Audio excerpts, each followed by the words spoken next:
Bismillahirrahmanirrahim. Assalamualaikum warahmatullahi wabarakatuh. Alhamdulillahirabbil alamin. Shalatu wassalamu ala asrofil anbiya'i wal mursalin. Sayyidina wa maulana Muhammadin wa ala alihi wa sahbihi ajma'in, amma ba'du.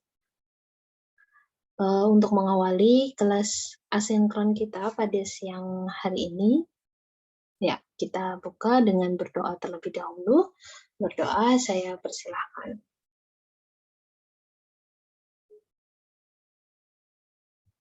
Berdoa cukup. Ya, selamat pagi, selamat siang, selamat malam ya untuk teman-teman yang baru menyaksikan video pembelajaran mata kuliah GDDK topik ke-13 gitu ya. Saya pada topik ke-13 ini kita akan berdiskusi, kita akan mempelajari tentang gizi atlet ya, gizi pada atlet. Walaupun mungkin kalau di kelompok saya waktu praktikum GDDK itu sudah saya sampaikan sebelumnya gitu ya, bahwa sebetulnya kalau atlet mungkin memang tidak berarti masuk ke dalam siklus gizi dalam daur kehidupan. Artinya karena kan tidak semua orang itu akan melewati masa atau menjadi seorang atlet seperti itu ya. Karena kalau namanya gizi dalam daur kehidupan itu kan memang diartikan sebagai siklus yang berkesinambungan gitu, dari mulai lahir gitu ya, kemudian jadi balita, anak, kemudian remaja dan seterusnya. Tapi kemudian mengingat gizi vegetarian juga kita pelajari, kemudian gizi atlet ini juga menjadi salah satu populasi yang perlu kita pertimbangkan. Artinya atlet sendiri memang punya karakteristik yang kemudian khusus, seperti mungkin populasi pada vegetarian. Sehingga ketika kita dapati misalnya klien kita adalah seorang atlet misalnya, ya berarti kita punya karakteristik khusus yang harus kemudian kita sesuaikan, supaya kemudian karena populasinya berbeda gitu, tentu kemudian perhitungan kebutuhan gizinya menjadi berbeda, kemudian ada hal-hal yang harus kita perhatikan. Nah, ini akan kita pelajari pada pertemuan ini.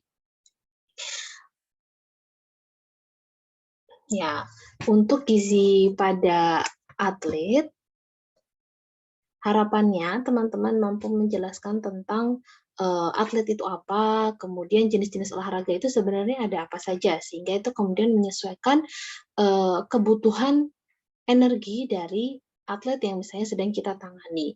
Kemudian menghitung kebutuhan gizi untuk atlet, ya sebagai goal dari seorang ahli gizi gitu ya, teman-teman punya kemudian kapabilitas, artinya memang skill-nya teman-teman untuk kemudian harapannya bisa menghitungkan kebutuhan energi, mengetahui kebutuhan gizi, dan secara spesifik populasinya ini adalah atlet gitu ya. Nanti lebih spesifik lagi atletnya cabang olahraga apa gitu ya, sehingga pokok bahasan kita adalah tentang atlet dan cabang-cabang olahraganya, lalu kemudian bagaimana tata laksana gizi pada kelompok atlet ini. Ya. Kita perlu kemudian mengerti lebih jauh gitu ya, yang kemudian dimaksud atlet itu apa gitu ya. Apakah kemudian setiap orang yang memang punya aktivitas olahraga rutin, kemudian kita bisa sebut sebagai atlet gitu ya, atau apakah ada faktor lain gitu ya. Ternyata memang atlet itu kemudian seseorang baru dianggap sebagai atlet ketika memang dia adalah olahragawan gitu ya, pengolahraga atau olahragawan yang memang mengikuti pelatihan secara teratur dan kejuaraan dengan penuh dedikasi untuk mencapai prestasi. Penuh dedikasi dalam arti memang dia melakukannya dan dia punya roadmap yang jelas sebagai seorang atlet gitu ya, dengan mengikuti berbagai kompetisi, kemudian dengan kemudian punya target juara, kemudian memang tujuannya untuk mencapai prestasi gitu ya, dan kemudian kita baru kemudian bisa menyebutnya sebagai seorang atlet, seperti itu. Dan ada aktivitas-aktivitas yang dilakukan gitu ya, yang bisa jadi membedakan antara orang biasa dengan atlet gitu ya. Orang biasa mungkin akan lebih banyak melakukan aktivitas fisik dibandingkan latihan rutin atau olahraganya gitu ya.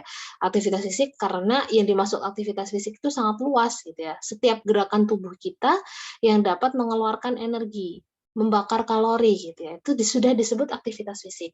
Maka kalau misalnya teman-teman kemudian apa namanya, mendapati misalnya pernah mencari tahu gitu ya tentang aktivitas fisik macam-macam ragamnya, eee, itu akan seputar kegiatan-kegiatan harian. Misalnya mencuci baju, kemudian, membersihkan rumah gitu ya, atau menyetrika gitu ya, semua yang kemudian membakar kalori, membaca buku, menonton televisi gitu ya. Ketika hal-hal apapun yang kita lakukan dan dia mengeluarkan energi, nah itu sudah kemudian kita sebut sebagai aktivitas fisik. Tapi ternyata menjadi seorang atlet itu tidak terbatas dia membakar kalorinya dengan aktivitas fisik saja gitu ya. Harus ada latihan-latihan rutin yang kemudian memang ditujukan untuk, meningkatkan ya, baik itu endurance-nya gitu ya, kemudian kekuatannya, massa ototnya. Nah, ini yang kemudian kita spesifikkan lagi istilahnya, kemudian menjadi olahraga. Sehingga teman-teman, perlu berhati-hati nantinya karena 2 faktor ini, baik itu aktivitas fisik dan olahraga, ini akan menjadi penentu kebutuhan energi seorang atlet, gitu ya. Kalau misalnya dulu kita populasinya orang biasa, baik itu misalnya ibu hamil, anak, remaja, dewasa gitu ya, faktor yang kita pertimbangkan adalah faktor aktivitas fisik. Karena asumsinya, eee kita memandang mereka sebagai orang yang bisa jadi mereka memang, berolahraga gitu ya, tapi olahraganya tidak kemudian seintens atlet. Nah, ini, sehingga yang kita pertimbangkan untuk menghitung kebutuhan energinya terbatas pada faktor aktivitas saja, gitu kan. Apakah dia aktivitasnya sedang, aktivitasnya rendah gitu ya, ataukah tinggi. Nah, itu kan kita pertimbangannya aktivitas fisik. Tapi pada atlet nanti ada faktor lain yang kita sebut faktor olahraga. Jadi tidak terbatas pada aktivitas fisik, tapi kita juga perlu mempertimbangkan faktor olahraganya. Karena yang dimaksud olahraga tadi, dia harus terstruktur, terencana, berkesinambungan, dan ada aturan-aturan tertentu gitu kan. Pada, misalnya olahraganya senam, dengan olahraganya dia lari, itu kan konsepnya berbeda gitu ya. Eee, Durasi waktu yang dibutuhkan, kemudian apa namanya, yang satu aerobik, yang satu anaerob misalnya. Nah, tujuannya pun memang untuk meningkatkan kebugaran jasmani dan prestasi. Jadi tidak terbatas, bahkan tidak hanya untuk membakar kalori gitu ya, kalau olahraga jelas membakar kalori, tapi ada target yang lebih besar gitu ya, untuk meningkatkan kebugaran, meningkatkan metabolisme tubuh gitu. Sedangkan kalau aktivitas fisik sesimpel itu saja, sesimpel dia melakukan aktivitas yang membakar kalori. Duduk yang lama, atau misalnya mengerjakan soal, itu membakar kalori gitu kan, tapi dia bukan olahraga. Oke, jadi teman-teman perlu bisa memahami dan membedakan dengan jelas, mana yang kemudian aktivitasnya itu dimaksud aktivitas fisik, dan mana yang kemudian itu kita simpulkan sebagai dia adalah aktivitasnya olahraga gitu ya. Nanti ini, akan sangat berpengaruh dengan cara teman-teman merekomendasikan, menghitung kebutuhan gizi gitu ya, lalu merekomendasikan menu yang sesuai. Ya, pada atlet ya, kebanyakan atlet ya mungkin tidak terbatas di Indonesia saja gitu ya, stigma yang kemudian masih berkembang adalah peningkatan performa dan prestasi itu hanya berasal dari latihan rutin. Sehingga mereka tidak terlalu mempertimbangkan asupan gizinya gitu ya. Yang penting, secara skill gitu ya, secara skill kompetensi saya sebagai atlet lari itu terlatih dengan baik gitu ya. Tapi kemudian tidak terlalu mempertimbangkan bagaimana, asupan-asupannya gitu ya. Ya bisa jadi yang penting, kalorinya tercukupi misalnya. Tanda kalorinya tercukupi misalnya stabil berat badannya, massa ototnya stabil gitu ya. Tapi kemudian tidak mempertimbangkan, jenis-jenis makanannya. Lalu adakah beda antara dia sedang masa persiapan, dia sedang masa, eee, kompetisi, atau dia sedang masa istirahat gitu ya. Bagaimana kemudian kebutuhan gizinya itu kemudian tidak terlalu dipertimbangkan. Nah, atlet umumnya kemudian dia merasa safe ketika dia lebih concern dia bisa mengkonsumsi suplemen. Nah, ini juga masih jadi problem. Atlet, tidak terlalu memperhatikan tadi, misalnya asupan dietnya, dia berfokus pada latihannya gitu ya, lalu kemudian ada stigma yang lebih keliru lagi, bahwa performanya dipengaruhi dengan suplemen yang dikonsumsinya. Kualitas suplemennya, intensitas konsumsinya gitu kan. Ini kan kemudian, jadi satu isu yang, apa ya, masih perlu kemudian kita luruskan sebagai seorang ahli gizi gitu ya, bahwa seharusnya pemenuhan gizi pada atlet itu mengacu pada piramida gizi atlet atau piramida gizi olahraga, sport nutrition pyramid. Nah, dari sini, dari skema ini saja gitu ya, kita, bisa pahami atau kita bisa cermati gitu ya, bahwa yang utama, porsinya yang paling besar, basic dari seluruhnya adalah diet gizi seimbang. Artinya dalam kondisi dia apapun, konsepnya akan tetap gizi seimbang, gitu kan. Tapi ketika misalnya dia naik level gitu ya, ketika dia dalam kondisi khusus, kalau diet gizi seimbang itu kan dia memang seimbang dan mempertimbangkan aktivitas. Tapi kemudian lebih spesifik lagi pada gizi olahraga, dia mempertimbangkan periodisasi latihan misalnya, atau periodisasi di mana dia berada, apakah tadi masa persiapan kah atau masa kompetisi kah gitu kan, maka kemudian dietnya akan disesuaikan.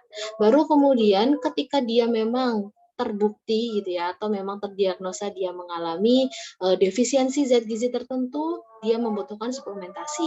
Atau misalnya dia dalam kondisi selain defisiensi gitu ya, misalnya kondisi yang kurang fit gitu ya, kondisinya kurang fit, kemudian memang kemudian diresepkan suplemen, itu memungkinkan gitu ya. Tapi karena suplemen sendiri berada di puncak piramida gitu ya, secara porsi, secara ya pemorsian gitu atau secara kemudian teman-teman lihat bagiannya berada pada puncak dan bagiannya sangat kecil dibandingkan dengan gizi olahraganya, dibandingkan apalagi dengan diet gizi seimbangnya, ini kemudian kita dapati gitu ya, kita simpulkan bahwa seharusnya yang utama itu bukan suplemen gitu ya, tapi terbalik, dari dietnya dulu, kemudian perhatikan gizi olahraganya, lalu memang jika defisiensi baru kita simpulkan untuk penuhi dengan suplemen. Sebentar, saya azan dulu ya.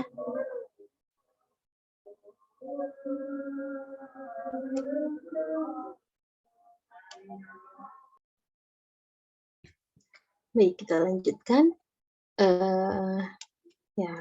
Lantas memang gizi olahraga ini masih berkembang dengan sangat pesat gitu ya. Karena memang ya kalau teman-teman peka gitu ya, teman-teman cermati, memang ada banyak kendala pada sistem olahraga di Indonesia gitu ya misalnya. I mean, kita memang gizi olahraga ini memang masih jadi cabang ilmu gizi yang kemudian seperti lahan basah gitu ya. Artinya masih memang sangat dibutuhkan, terlebih pada konsep edukasinya. Artinya dalam konsep penyadarannya bahwa gizi itu justru akan sangat mendukung performa dari atlet-atlet kita gitu ya. Bisa jadi performa atlet-atlet kita ini karena konsepnya mereka masih terbatas pada pemahaman bahwa latihan rutin saja cukup gitu ya, dan mereka harus kemudian mengejar bagaimana mensuplementasi tubuhnya gitu kan, memilih suplemen-suplemen yang kemudian dipandang baik gitu ya kualitasnya, tapi kemudian ternyata dari pola makan sangat tidak sesuai, atau misalnya memang dari segi aktivitas mereka kebiasaan-kebiasaan, habit-habit yang kemudian mendukung performa buruk mereka, misalnya merokok, konsumsi alkohol, dan ternyata itu juga masih banyak terjadi gitu ya di atlet-atlet kita pada cabang olahraga apapun gitu ya. Nah, kalau misalnya bisa kita tarik gitu ya, kita coba pilah-pilah, ternyata ada banyak gitu ya problematika pada atlet-atlet di Indonesia gitu ya. Dari mulai pengetahuannya yang masih rendah terkait pentingnya pengaturan gizi olahraga, karena tadi konsepnya masih sebatas suplemen saja, lalu menu makanan yang kurang bervariasi, ya karena kemudian tim yang tim yang bekerja langsung dengan para atlet itu mungkin saja masih terbatas pada dokter gitu ya, dokter dan kemudian pelatih misalnya. Tapi kemudian belum ada ahli gizi yang kemudian benar-benar memberikan intervensi, memberikan apa namanya, iya melakukan tata laksana gizi yang sesuai dengan kondisi klub tersebut misalnya. Terlebih ini didukung juga karena klub atau induk organisasi tidak memiliki anggaran biaya sendiri untuk gizi gitu ya. Ini memang betul terjadi, eee, mungkin pengalamannya lebih banyak pada Bu Mustika gitu ya. Saya dapat sharing banyak gitu ya, bahwa ketika ada satu klub, di Indonesia gitu ya, klub olahraga di Indonesia yang kemudian pelatihnya pelatihnya itu teredukasi tentang pentingnya pengaturan gizi pada atlet, pada klubnya gitu ya. Lalu kemudian merekrut dan bekerja sama dengan, ahli gizi, ya kemudian yang terjadi adalah tidak hanya sebatas ahli gizi meresepkan, melakukan assessment, kemudian menilai status gizinya para atlet gitu ya, tidak sebatas itu lalu kemudian, hanya tinggal memberikan rekomendasi menu, tidak gitu ya, bahkan sampai merombak sistemnya. Jadi apa yang kemudian boleh dilakukan, yang tidak boleh dilakukan oleh atlet, dan itu pun berkaitan tidak tidak terbatas pada gizi gitu ya, dengan kemudian pola hidupnya, lalu kemudian bagaimana etiket makannya gitu kan, lalu, pun itu tidak sebatas mereka sebagai konsumen saja menerima, tapi para atlet juga kemudian diedukasi. Supaya ketika nanti mereka bisa lepas dari ahli gizi gitu ya, mereka, eee, dalam kondisi misalnya mereka tidak terikat dengan klub gitu ya, mereka sebagai seorang individu, mereka juga tetap bisa menerapkan, pola makan yang harapannya ketika, eee, masa atau gimana ya, eee, jenjang jabatan mereka sebagai atlet gitu ya, itu tuh bisa long lasting atau dia bisa bertahan lebih lama dibanding ketika dia kemudian tidak menerapkan itu. Performanya menjadi lebih maksimal gitu ya, usianya, atau istilahnya masa pensiunnya tidak pensiun dini gitu ya, karena kemudian cedera terminimalisir, kemudian secara, kondisi kesehatan itu juga lebih stabil gitu ya. Nah ini kemudian, PR-nya masih sangat besar. Jadi memang gizi olahraga ini masih jadi satu cabang ilmu gizi yang kemudian masih sangat berkembang pesat dan masih butuh banyak, tenaga-tenaga gizi yang kemudian care pada, bidang ini. Penggunaan suplemen yang berlebihan, seperti tadi yang saya sampaikan gitu ya, bahwa, eee, konsep mereka, baik itu bahkan tidak terbatas pada atlet gitu ya, pelatih pun, sangat mungkin kemudian masih membatasi atau kemudian memiliki stigma tentang suplementasi yang ternyata misalnya berlebihan, bukan karena resep dokter gitu ya. Kemudian adaptasi pola makan, dampak traveling. Kan kondisinya kalau kompetisi itu tidak terbatas, di tingkat nasional saja gitu ya, harapannya kan mereka bisa bersaing di tingkat internasional. Nah, kondisi itu yang kemudian menuntut mereka untuk, berpindah dari satu negara ke negara lain. Bagaimana cara pengaturan pola makannya ketika mereka misalnya dalam kondisi, ketersediaan bahan pangannya seperti ini gitu ya. Itu sangat butuh peran dari ahli gizi gitu ya, bagaimana kemudian mengatur baik itu misalnya kehalalannya, kemudian mempertimbangkan, yang bisa mengelompokkan kemudian bahan makanan ini termasuk karbo, bahan makanan ini, sumber protein gitu ya, itu kan kemudian memang kompetensi kita sebagai ahli gizi. Sehingga ketika dalam kondisi di berbagai negara, berpindah dari satu negara ke negara lain, karena misalnya memang sedang, berkompetisi gitu ya, nah ini kemudian perlu dipertimbangkan pola makannya. Jangan sampai kemudian, eee, menjadi tidak stabil gitu ya, sudah terjaga ketika di lingkup nasional atau ketika sedang mereka berada di Indonesia, tapi kemudian kalau berpindah-pindah ini kemudian menjadi berantakan lagi, gitu. Ini harus dipertimbangkan. Ini sangat butuh peran dari ahli gizi.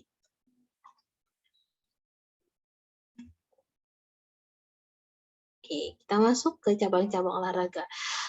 Tabel yang saya kira teman-teman tidak asing gitu ya, karena memang ini juga yang ditampilkan di modul praktikum untuk GDDK.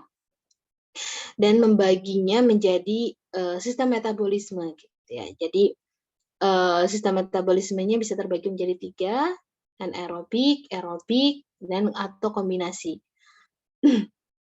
Dan kategorinya ini berdasarkan dari kerja sistem metabolismenya gitu ya. Yang paling berat adalah anaerob.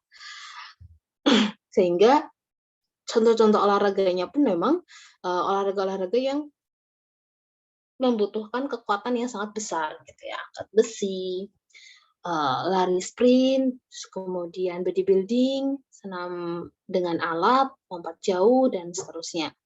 Ya, pada tabel ini teman-teman akan kemudian lebih mudah untuk memahami jika memperhatikan keterangan yang ada di bawahnya.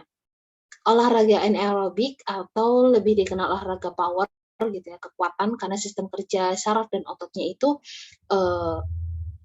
apa namanya dikategorikan sebagai kebutuhan kekuatan yang sangat tinggi. Karena energinya memang diaktifkan sesaat setelah memulai aktivitas dengan intensitas tinggi namun durasinya pendek. Nah, keterangan ini akan sangat menggambarkan jenis-jenis olahraganya itu apa saja gitu ya.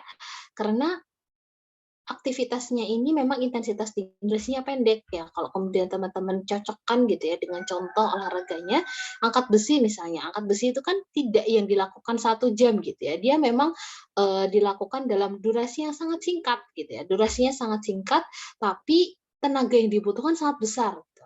Maka kemudian memang cocok kemudian dikategorikan sangat berat. Sprint misalnya, sprint itu larinya yang lari pendek, berbeda dengan maraton.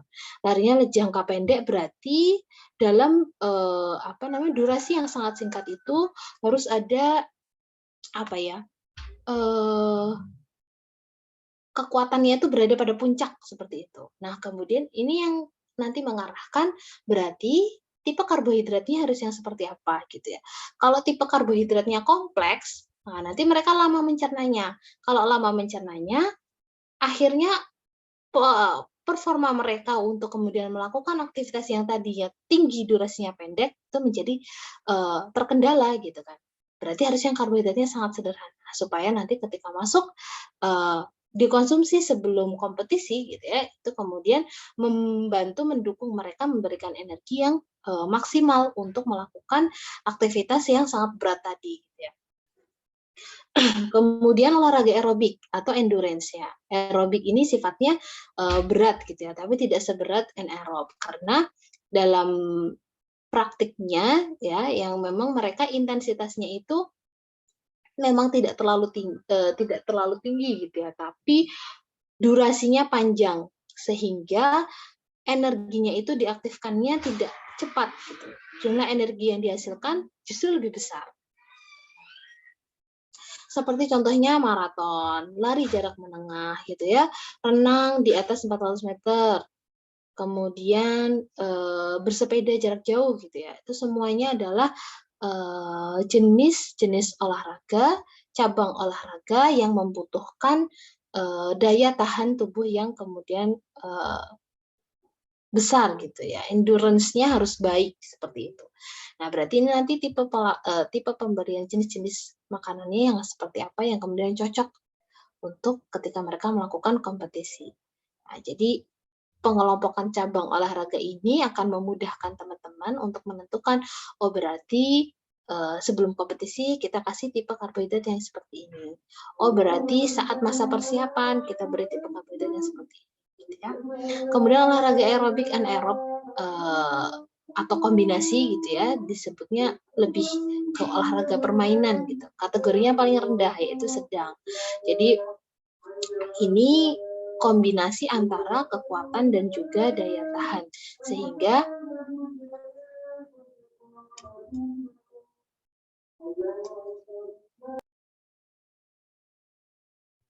ya karena sifatnya olahraga permainan gitu ya, kombinasi sistem metabolismenya ada anaerob, ada aerob gitu ya.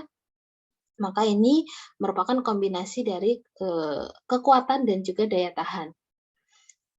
Kalau teman-teman perhatikan, maka memang tipe-tipe olahraganya, cabang-cabang olahraganya itu yang mereka kadang-kadang butuh endurance gitu ya. Kadang-kadang butuh endurance artinya mereka harus, misalnya kalau sepak bola kita perhatikan gitu ya, pada cabang olahraga sepak bola, atletnya ada yang dia pada kondisi tertentu dia harus berlari jauh dalam waktu yang kemudian cukup lama misalnya karena luas lapangannya gitu ya.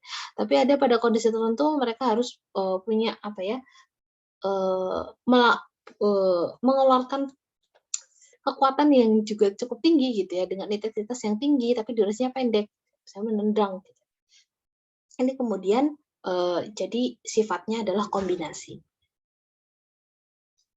Jadi tidak melulu mereka harus, melakukan apa namanya, aktivitas yang durasinya pendek, intensitasnya tinggi. Tidak melulu mereka, melakukan yang intensitasnya rendah tapi durasinya panjang gitu ya.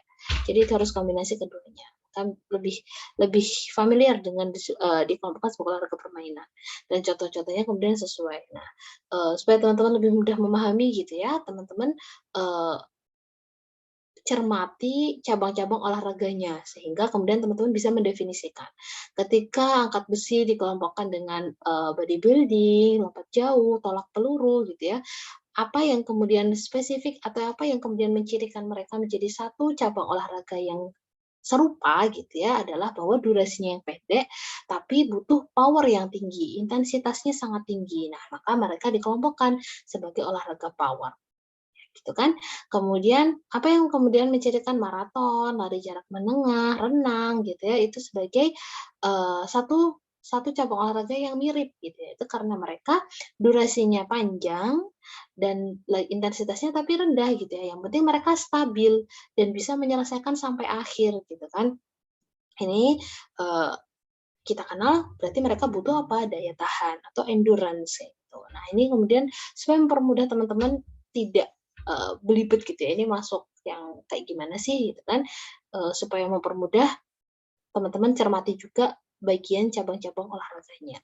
Jadi teman-teman bisa memahami secara menyeluruh gitu, tidak hanya dari sistem metabolisme, kerja sistem metabolismenya pada, cabang olahraga tertentu, tapi juga bisa memahami dan bisa memberikan contoh. Oh kalau anaerob ini berarti kaitannya power, berarti contoh olahraganya ini, gitu kan. Ini akan, membantu teman-teman untuk nantinya merekomendasikan dan menyesuaikan untuk kebutuhan energinya.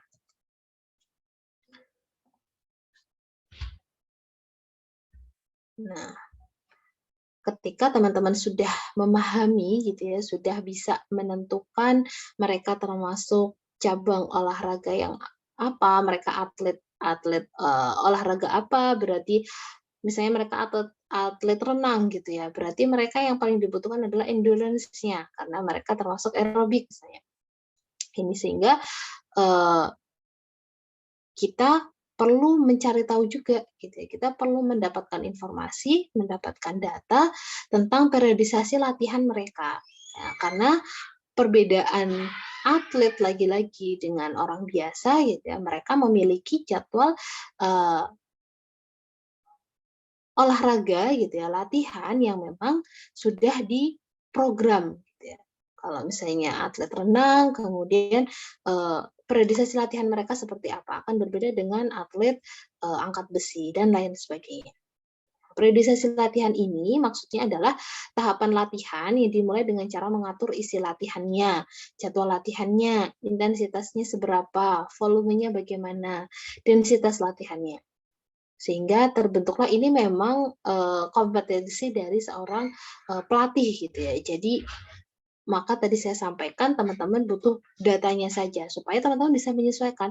Oh dalam waktu dekat mereka, atau mereka apa namanya, misalnya teman-teman ahli gizi ini masuk ketika para atlet ini sedang pada fase persiapan gitu kan. Atau, oh pada 2 bulan ke depan mereka akan memasuki fase kompetisi. Nah ini, sangat informasi yang sangat dibutuhkan oleh seorang ahli gizi olahraga. Tujuan pemberian periodisasi ini untuk memperoleh peningkatan performa olahraga melalui setiap siklus, yang selanjutnya akan diarahkan untuk memaksimalkan performa atlet saat pertandingan.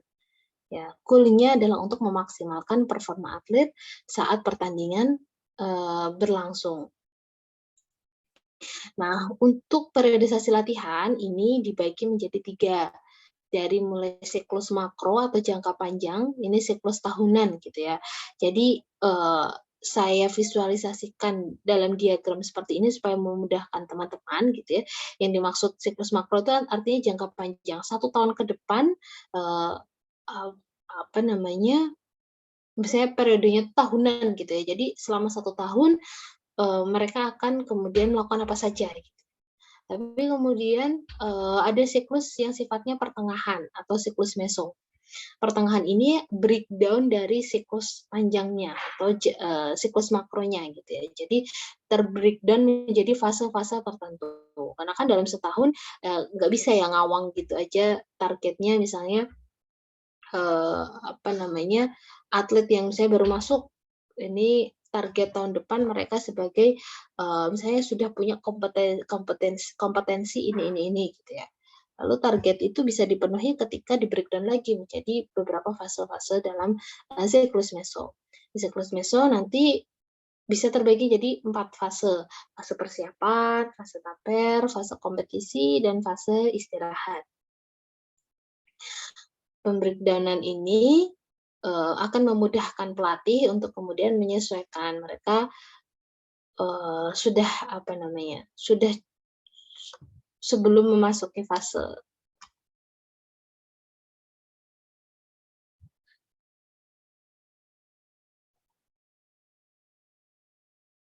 Ya, untuk pembagiannya, pada siklus pertengahan gitu ya, ini terbagi menjadi beberapa tahapan. Jadi, atlet akan melalui fase-fase persiapan, fase taper, fase kompetisi, lalu kemudian fase istirahat.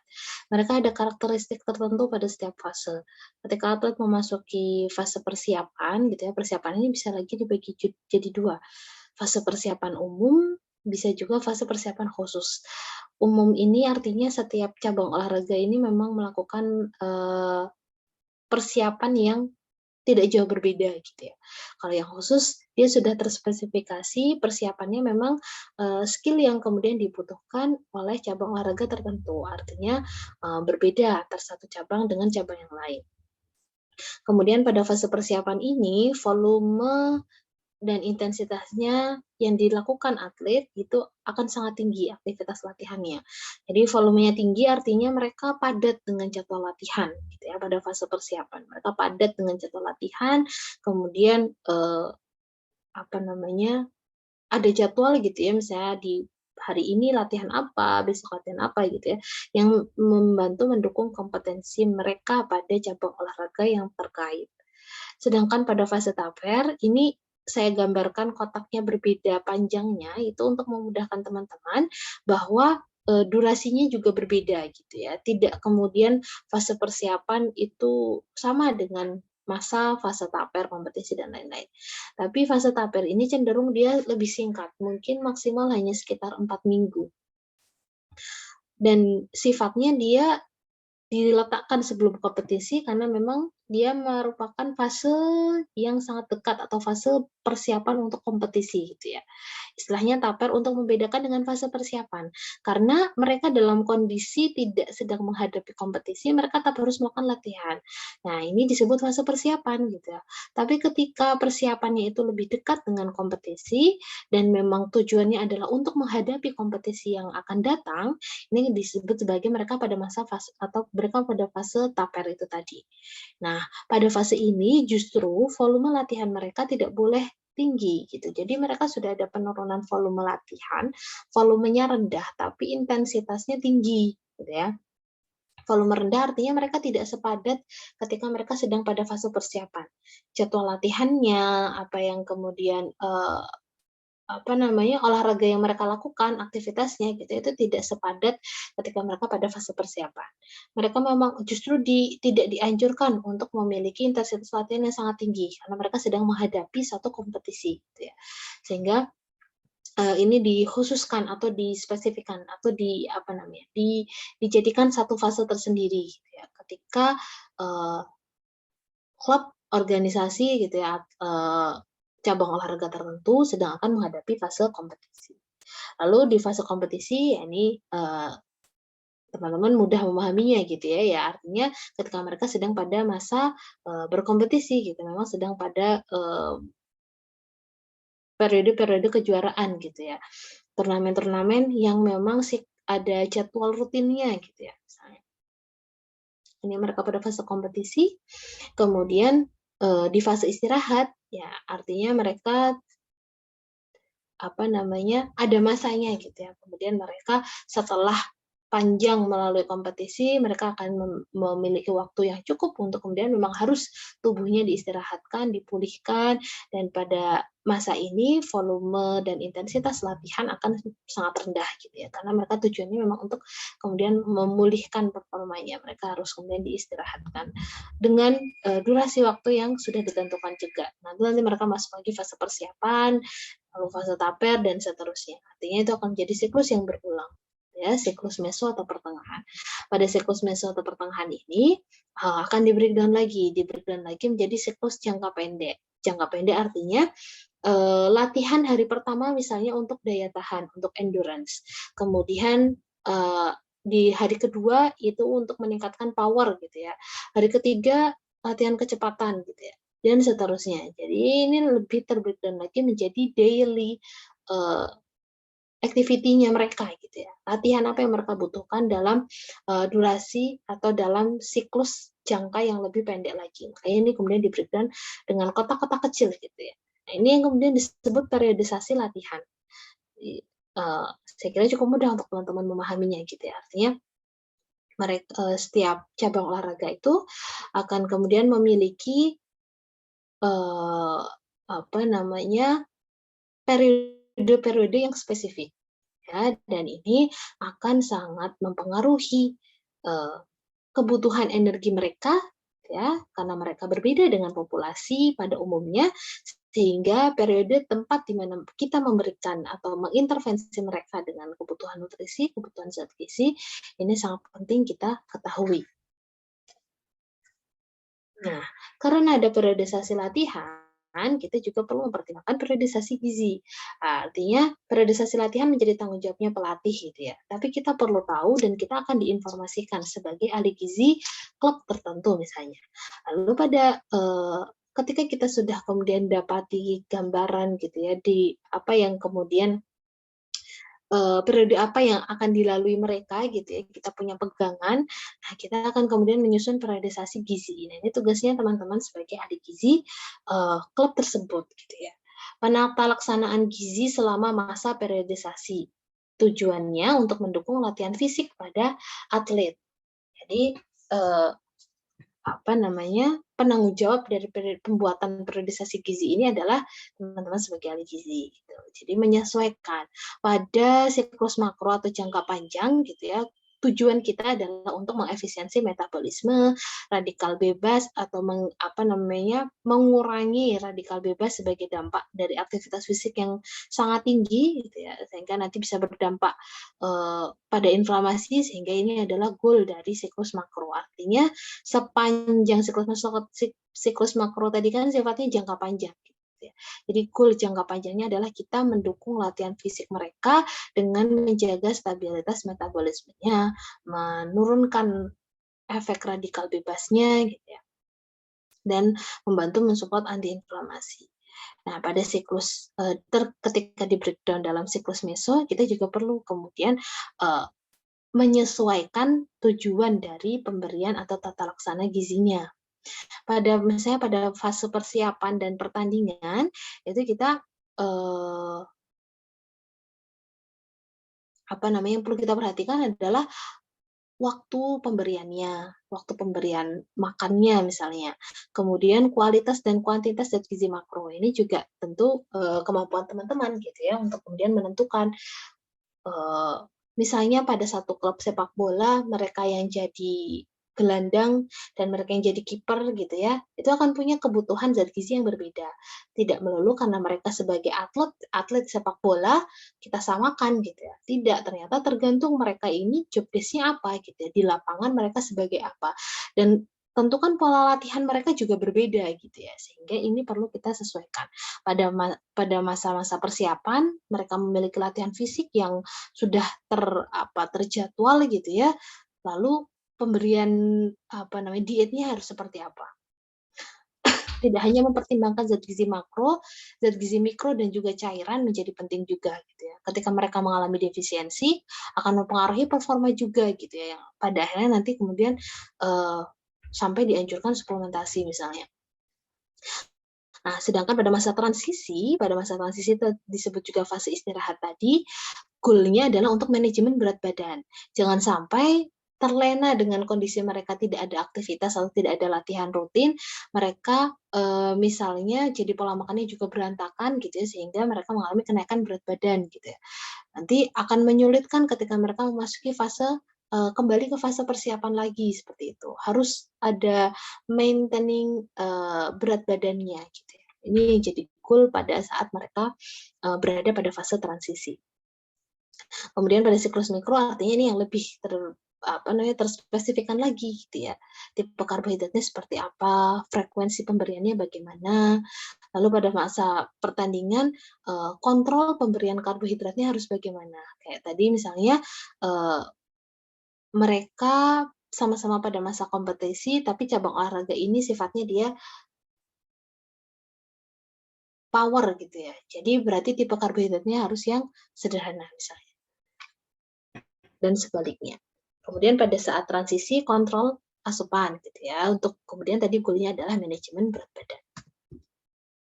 Ya, ini untuk mempermudah teman-teman nanti bisa dicermati baik-baik di PPT-nya gitu ya. Periodisasi gizi tadi disesuaikan dengan masa-masa di mana kita mengintervensi sebagai ahli gizi. Persiapan pertandingan misalnya.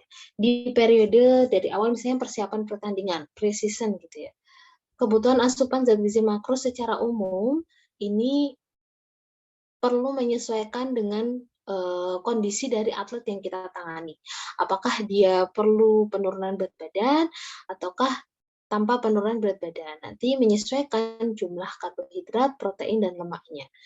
Ini akan membantu untuk kemudian menyesuaikan berapa kebutuhan dari atlet tersebut untuk setiap makronutriennya. Pada saat pre-season,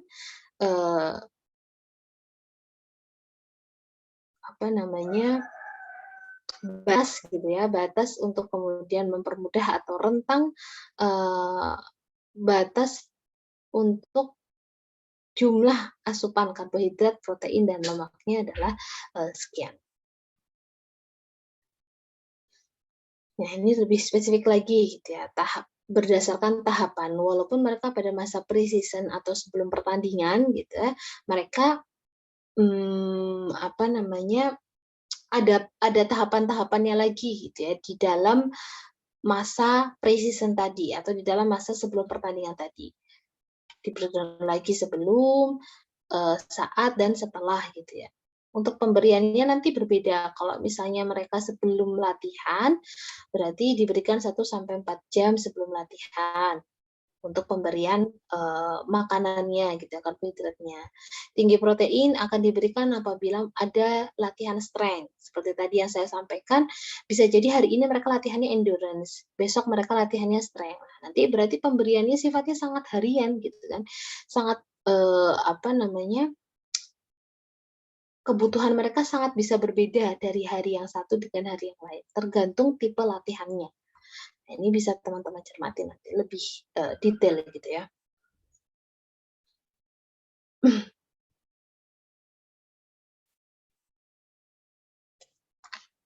Ya, kemudian saat pertandingan ya ini secara umum gitu ya pembagian makronutriennya, kebutuhan makronutriennya kurang lebih seperti ini. Ini pada saat pertandingan, periode pertandingan.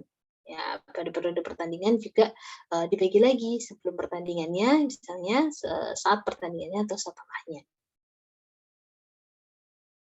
tapi mereka pada fase pertandingan gitu ya. Jadi sebelum, saat, dan setelahnya ini semoga tidak membingungkan teman-teman gitu ya. Skemanya mereka pada fase pertandingan, yang tadi pada fase persiapan gitu ya, atau pre-season. Nah, kesemuanya itu ada masa sebelum, saat, latihan, dan setelah. Pada saat pertandingan pun sama, fasenya fase pertandingan, tapi di dalamnya kan juga tidak, pada fase pertandingan kan bukan berarti mereka full tanding terus gitu kan, tapi mereka ada masa persiapannya, mereka kemudian, oh di hari ini mereka tanding misalnya, berarti di jam ini gitu ya. Berarti itu saat, kemudian saat turnamennya atau saat kompetisinya. Lalu kemudian setelahnya, jedanya setelahnya sebelum nanti mereka bertemu lagi dengan lawan gitu, misalnya bertanding lagi seperti itu. Nah, ini lingkupnya tetap pada fase pertandingan gitu. Jadi masanya mereka memang masa kompetisi seperti itu. Ini hal-hal yang perlu diperhatikan cukup banyak. Kemudian setelah pertandingan off season gitu ya, tadi fasenya fase istirahat berarti. Di fase istirahat tadi tentu kebutuhan karbohidratnya ini akan protein dan juga lemaknya, artinya kebutuhan makronutriennya ini juga akan menurun. Karena goal-nya tadi adalah manajemen berat badan atau kontrol asupan energi. Nah, sehingga tidak terlalu spesifik sebetulnya untuk kadar-kadarnya gitu ya, kebutuhannya berapa. Selama yang kemudian menjadi catatan adalah manajemen berat badan dan juga kontrol asupan supaya sesuai dengan kondisi mereka yang misalnya latihannya sedang sangat rendah misalnya. Kalau sedang fase persiapan setiap hari mereka ada latihan. Tapi pada fase istirahat mereka misalnya diliburkan, misalnya seminggu latihan 2 kali saja gitu ya, hanya untuk menjaga performa seperti itu. Tapi tidak seintens ketika mereka sedang fase-fase yang lain. Lalu tata laksana gizinya seperti apa gitu ya. Yang pertama kita siapkan adalah kita tetap harus melakukan assessment untuk kemudian kita melihat status gizi atlet. Memang tidak terbatas atau justru lebih kompleks dibanding ketika kita mengukur populasi biasa. Populasi biasa kita bisa langsung simpulkan status gizinya seperti apa dengan IMT, ya kan?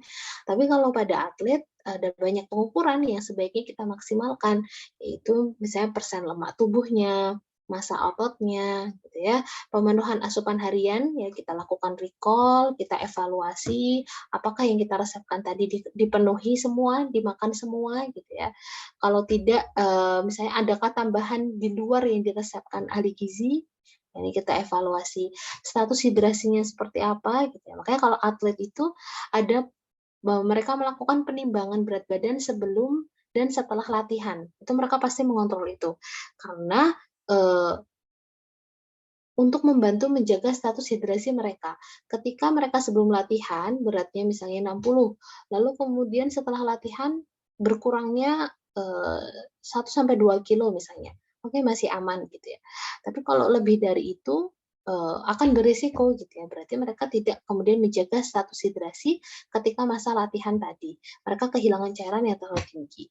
Nah, ini akan mempengaruhi performa lagi-lagi gitu ya. Dan asesmen penunjang lainnya. Nah, ini akan semakin kemudian banyak kita melakukan asesmen atau mengevaluasi atau mengkaji gitu ya kondisi dari atlet-atlet kita di klub kita gitu misalnya, ini akan membantu memudahkan teman-teman supaya bisa meresepkan kebutuhan meresepkan atau merekomendasikan asupan sesuai dengan kebutuhan yang lebih real lagi gitu kan. Bagaimana dengan penilaian status gizi menggunakan IMT? Kenapa tidak disebutkan gitu ya? Ya, coba teman-teman mengira-ngira gitu ya, bagaimana ketika para atlet ini kita cari tahu status gizinya dengan IMT? Apakah boleh gitu ya?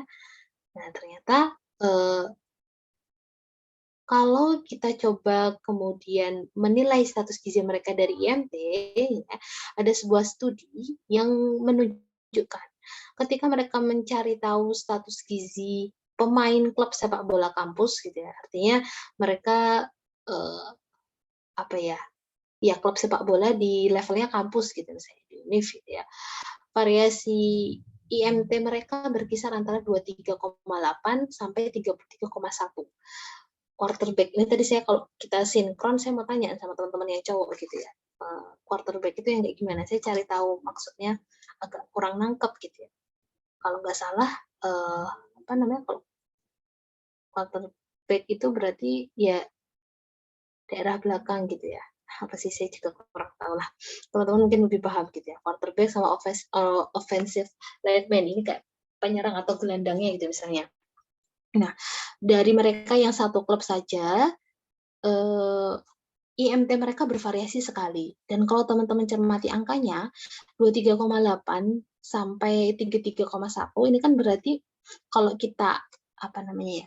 Kita uh, kita klasifikasikan status gizinya, itu mereka masuknya kan overweight ke atas gitu ya. Bisa jadi obes kok 33,1 ini udah obes kalau misalnya di klasifikasi WHO gitu kan. Nah, padahal mereka adalah atlet gitu kan. Sedangkan pada atlet nasional football variasi IMT mereka berkisar antara 27 sampai 36. Makin gede lagi gitu ya. Mereka sebagai statusnya padahal klub sepak bola nasional gitu kan. Atlet sepak bola nasional, tapi ternyata IMT mereka sangat tinggi kalau kita apa namanya? Kita klasifikasikan lagi. Nah, ini udah obesnya obes tingkat 2 gitu kan. Dengan IMT sekian.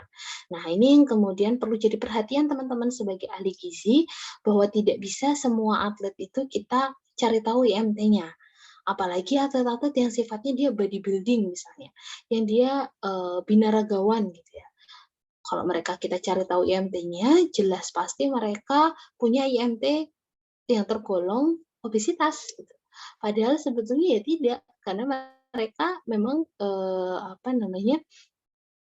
Membutuhkan atau memang mereka massa otot dan massa lemaknya gitu ya, komposisi tubuhnya memang harus seperti itu. Sehingga untuk perhitungan IMT ini cenderung biasanya tidak dilakukan atau tidak di-assess kepada atlet gitu ya.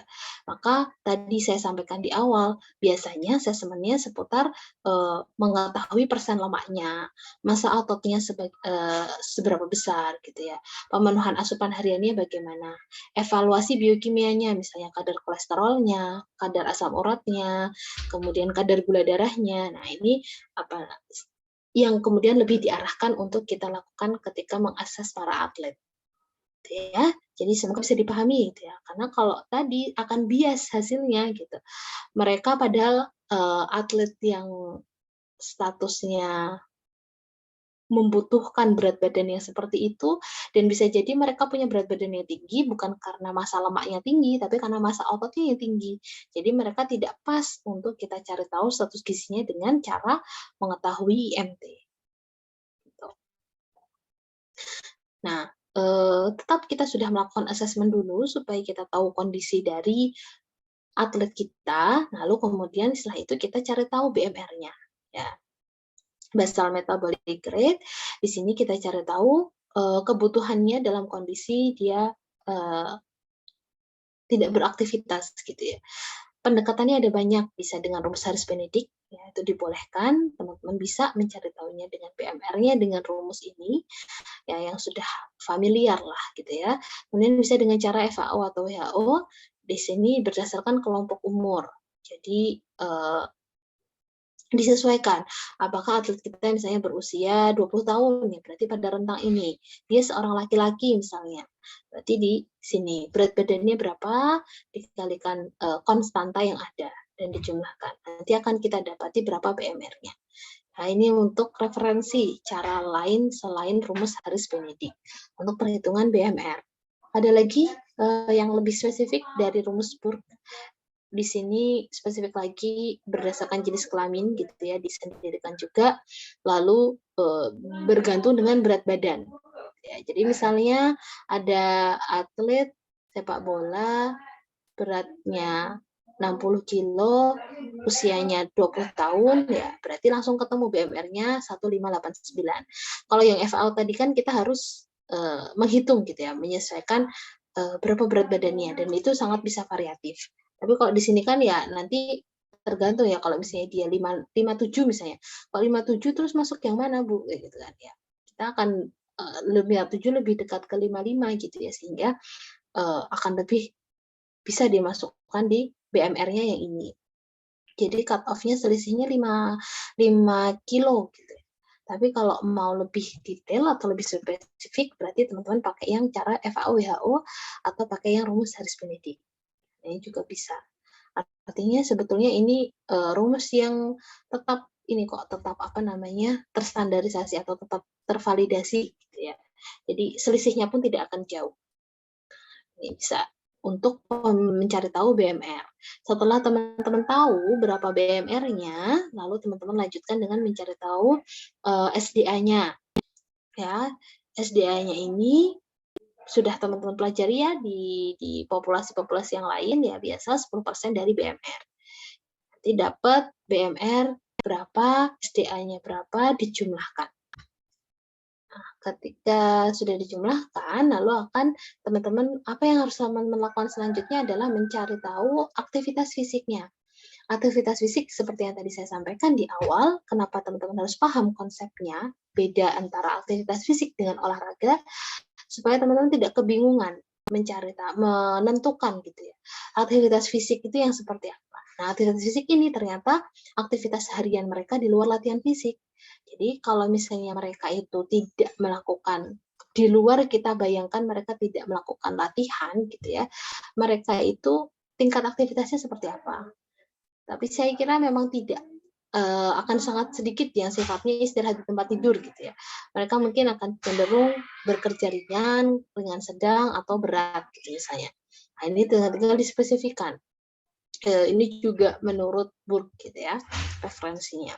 Nah, ini teman-teman tentukan untuk faktor aktivitasnya kira-kira dia masuk yang mana. Sudah teman-teman dapatkan misalnya mereka tetap berkuliah gitu ya selama sebagai atlet, atau mereka tetap bekerja gitu ya di luar latihan rutinnya. Mereka memiliki apa namanya, aktivitas harian sebagai mahasiswa gitu misalnya ya. Kira-kira aktivitas sebagai mahasiswa apa saja, dan kira-kira teman-teman memasukkannya sebagai yang tingkat aktivitasnya yang mana, apakah ringan atau ringan sedang. Misalnya teman-teman dapati 1,7, ya kita simpulkan dia aktivitasnya ringan sedang dan dia seorang laki-laki. Oke, kita punya faktor aktivitas 1,7. 1,7 tadi akan teman-teman kalikan dengan BMR ditambah SDA yang tadi sudah kita hitung di awal ya. Jadi ini sudah saya buat runtut supaya memudahkan teman-teman untuk nantinya melakukan perhitungan ini. Dari mulai BMR, kemudian dapat SDA berapa, BMR dan SDA ditambah, lalu dikalikan dengan faktor aktivitas. Nah, sudah kita dapati faktor aktivitasnya, kita yang selanjutnya yang kemudian membedakan dengan kalau sampai faktor aktivitas tadi kan masih sama lah ya, sama populasi yang lain gitu ya. Nah, yang membedakan dengan atlet dengan populasi yang lain adalah aktivitas olahraganya. Kita perlu mengetahui gitu ya, mereka pada hari tersebut ketika misalnya menyusunkan atau pada pekan tersebut misalnya, aktivitas olahraganya mereka atau latihan mereka itu apa aja. Maka ini masih sangat sedikit ya yang ditampilkan gitu ya. Ada daftarnya karena sangat panjang gitu ya, sangat detail. Nanti saya lampirkan juga di GCR gitu ya, untuk kemudian jadi wawasan teman-teman. Jadi misalnya di sini yang ditampilkan sepak bola gitu ya, cabang olahraga sepak bola. Cenderungnya mereka memiliki latihan misalnya lari gitu ya, lari dengan kecepatan yang berbeda-beda. Jalan kaki juga ada gitu ya. Nah, ini karena berbeda-beda untuk durasinya, berbeda juga berat badannya, maka kalori yang dikeluarkan juga berbeda. Ini tabel untuk menjadi acuan menentukan aktivitas olahraga mereka seperti apa. Nah, ada lagi yang harus diperhatikan jikalau ternyata atlet kita adalah seorang anak atau remaja. Masih harus mempertimbangkan lagi faktor pertumbuhan. Oke, faktor pertumbuhannya kita cari tahu dulu, gitu ya. Apakah dari rentang usianya, dan ini tidak dibedakan laki-laki dan perempuan, ya Jadi berdasarkan rentang usianya saja, nanti teman-teman tambahan energinya seberapa sudah ada keterangannya juga. Usianya 15 tahun, berarti harus ada tambahan energi 1 kalori per kilogram berat badan. Misalnya berat badannya 60, berarti di akhir gitu ya, setelah faktor-faktor yang lain ditambahkan 60 kalori untuk kemudian mempertimbangkan faktor pertumbuhan mereka. Nah, nanti total kebutuhannya lalu bagaimana? Ya tinggal dijumlahkan seluruhnya. Setelah tadi BMR ditambah SDA dikalikan faktor aktivitas, ya kan? Kita dapati angka tertentu, lalu kita jumlahkan dengan aktivitas olahraganya. Kalori yang terbakar saat mereka melakukan latihan-latihan rutin. Lalu kemudian ada tambahan lagi jika mereka adalah seorang anak atau remaja, yaitu dengan menambahkan faktor pertumbuhan. Oke. Itu saja untuk materi kita pada siang hari ini, gitu ya. Yang penting untuk kemudian teman-teman pelajari adalah teman-teman memahami gitu ya, apa yang membedakan antara atlet dengan populasi yang lain. Bagaimana kita mengevaluasi status gizinya, kita memantau status gizinya, kita mengetahui data tentang periode latihannya, periodisasi di mana mereka berada, mereka fase persiapan kah, mereka fase latihan kah, gitu ya, mereka fase sedang menuju kompetisi kah, gitu ya, atau fase istirahat malah, gitu kan. Tujuan dari tata laksana gizinya akan berbeda. Karena ini sifatnya umum gitu ya, artinya memang kita belum belajar spesifik apakah ini pada atlet tertentu gitu ya, sehingga ini masih gambaran secara umum, artinya jadi apa ya, preambul gitu ya buat teman-teman, apa yang dipelajari sih pada gizi olahraga gitu ya. Jadi akan teman-teman dapati lebih lanjut, lebih detail lagi nantinya di gizi olahraga lanjutan gitu ya. Jadi apa namanya, di mata kuliah tersebut nanti teman-teman lebih spesifik. Jadi kalau misalnya ketemu dengan atlet apa namanya, sepak bola itu apa yang dipertimbangkan, cara menghitungnya gimana, nanti akan dilatih di situ, di gizi olahraga. Ketemu dengan atlet basket, apa yang harus disiapkan. Ketemu dengan tadi binaragawan misalnya, ketemu dengan atlet maraton, atlet renang, itu apa namanya, akan teman-teman pelajari lebih detail nanti di mata kuliah yang lain, yang mata kuliah selanjutnya. Jadi kalau di pertemuan ini, untuk gambaran saja gitu ya, bahwa sebetulnya perhitungan untuk gizi atlet itu berbeda gitu ya. Ada poin-poin yang perlu, faktor-faktor yang perlu kita pertimbangkan selain hanya yang kita menghitung dengan rumus yang biasa. Mungkin karena ini pertemuannya di akhir dan teman-teman sudah melalui praktikum GDDK pada topik gizi atlet gitu ya, sudah ada yang kemudian kemarin dapati dan memang acuannya kemarin di modul juga seperti perhitungan biasa seperti itu. Nah ternyata teman-teman upgrade lagi nih, tambah lagi nih wawasannya, bahwa ternyata perhitungannya sebetulnya lebih spesifik lagi, mempertimbangkan masa-masa mereka sedang periodenya di mana. Lalu kemudian ada tambahan energi-energi yang perlu diperhatikan. Kalau sekedar kita dikalikan faktor aktivitas misalnya, lalu kalau dia aktivitasnya kalau atlet gitu kan otomatis kita akan mengeneralisasikan aktivitasnya sangat tinggi gitu. Padahal ternyata aktivitas fisik dan faktor olahraga itu kita bedakan kalau pada gizi atlet gitu ya. Karena mereka punya lebih rutin lagi memiliki latihan-latihan yang sudah terjadwal, sehingga itu harus kita perhatikan. Baik, untuk latihannya nanti teman-teman coba sendiri dulu gitu ya, kita latihan dulu untuk mengetahui pemahaman teman-teman. Di sini ada satu studi kasus gitu ya, misalnya ada seorang pemain bola bernama Andi yang dia ini usianya 19 tahun. Oke, kita dapati dari usia ini berarti kita simpulkan dia sudah tidak remaja gitu ya. Artinya kita sudah bisa menghilangkan. Oh, berarti nggak perlu mempertimbangkan faktor pertumbuhan. Ya. Lalu punya berat badan sekian, tinggi badannya sekian. Untuk menjaga stamina, ia berlatih berlari dengan kecepatan 5,5 menit per kilometer selama 1 jam, 3 kali seminggu. Nah, Andi ini berlatih ternyata sepak bola 3 kali per minggu dengan lama setiap latihan 90 menit. Aktivitas Andi di luar kegiatan tersebut termasuk sedang. Ini sebuah informasi gitu ya. Berarti nanti faktor aktivitasnya kita bisa tentukan. Gitu ya. Dia termasuk faktor aktivitasnya yang dapat berapa gitu ya.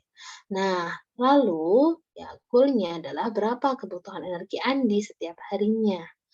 Ini memang tidak spesifik mempertimbangkan dia berada pada periode apa gitu ya. Tapi satu poin yang bisa kita dapat dari sini adalah kita sangat harus mempertimbangkan aktivitas dia, aktivitas olahraganya gitu ya.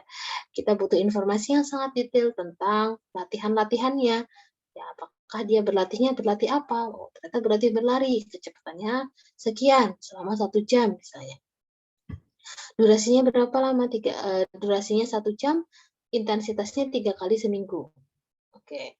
Itu jadi satu catatan tersendiri. Nah, nanti teman-teman bisa coba menghitungnya, mencari tahu kebutuhannya dengan uh, acuan atau dengan langkah-langkah seperti yang sudah saya sampaikan dari mulai BMR, gitu ya, lalu data BMR, ketemu SDA-nya, aktivitas fisik yang ditentukan tadi sudah, aktivitas olahraganya berapa, gitu ya. Nah, nanti silahkan bisa coba di oret-oret dulu gitu ya, untuk bisa mengasah pemahaman teman-teman.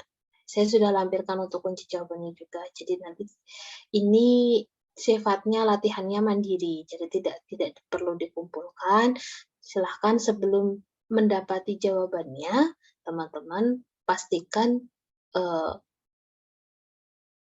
melakukan perhitungannya dulu gitu ya. Pastikan melatih, gitu ya, melakukan latihan mandiri ini dulu supaya mengetahui, oh saya sudah paham. Kalau sudah berhasil, ternyata jawabannya juga sama dengan kunci jawabannya, gitu ya. Jadi silahkan dimaksimalkan. Oke, saya kira ini saja untuk topik gizi pada atlet. Saya minta maaf atas segala kekurangan selama pertemuan terutama di topik ini gitu ya, karena tidak bisa maksimal gitu dengan bertemu teman-teman. Ya semoga walaupun secara asinkron materinya bisa diterima dengan baik, dan ketika teman-teman merasa ada hal yang kurang jelas yang tidak bisa didiskusikan secara langsung, silakan bisa ditanyakan, bisa WA gitu ya, atau ditanyakan di kolom KCR. Jadi silakan dimaksimalkan mumpung kita masih proses belajar gitu ya. Jadi semuanya kita belajar bersama dan kita saling berdiskusi dengan baik gitu ya, supaya ilmu yang didapatkan bisa lebih maksimal. Gitu ya, terima kasih banyak atas atensi teman-teman semua. Semoga yang sedikit ini bisa bermanfaat. Saya cukupkan, kita tutup dengan berdoa.